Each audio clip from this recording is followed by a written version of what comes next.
हाय family केमती अच्छी आशा करुँच आपण मैंने बहुत खुशी थे किंतु आमे टिके भी खुशी ना कहीं जानते मो जेजेंर देह ना बहुत खराब तांकर प्रेसर मुंड बुलाऊँ बांती उठाऊँ एमती बहुत किसी जानते जीवन में सब दुख आसू किंतु केबे मेडिकल दुख क्या जीवन में न आसू जानते बयस हेले वयस्क लोक मान एमती बहुत देह खराब हुए से दिन राति जेजे पाखे राति अनिद्रा गोटे राति पाई जाए सेमती किसी ना जेजे देह खराब है आम तो तांकर लोक ना तो से प्रोब्लेम आम तो पाखे रहबू सकाळ हो गला तो फाइनाली घर को जाइए फ्रेश होकर पुणी मेडिकल आसिली घर पाखे गाँ पाखे गोटे भाई जड़े सी आमको आसी गोटे कथा कहले कौन जान सी आम गाँव नुह कि एति कहले ये मनुष्य जीवन में अच्छी कौन आज मले काली की 2 दिन तापर संध्यारे पलि आसती आम मंदिर जोटा कि आम मार्साई मंदिर शिव मंदिर आउ साई समिति संगठन जोटी आम साई बाबा मंदिर अच्छी बहुत खुशी लगिला भाईंकर भजन गुरुवार सबल भजन थाए प्रतिदिन बहुत भल लगे नना पाखरे आलती देखी आहरी खुशी लगिला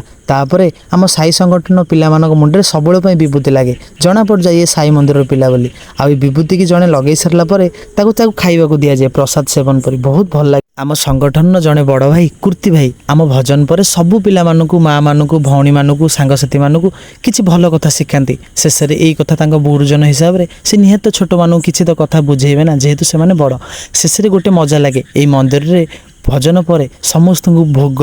निमकी मिठा एमती सबू माँ मैंने भौणी मैंने खाती तो आज एति देखा बड़ फ्रेश ब्लॉग रे till then take care love you all.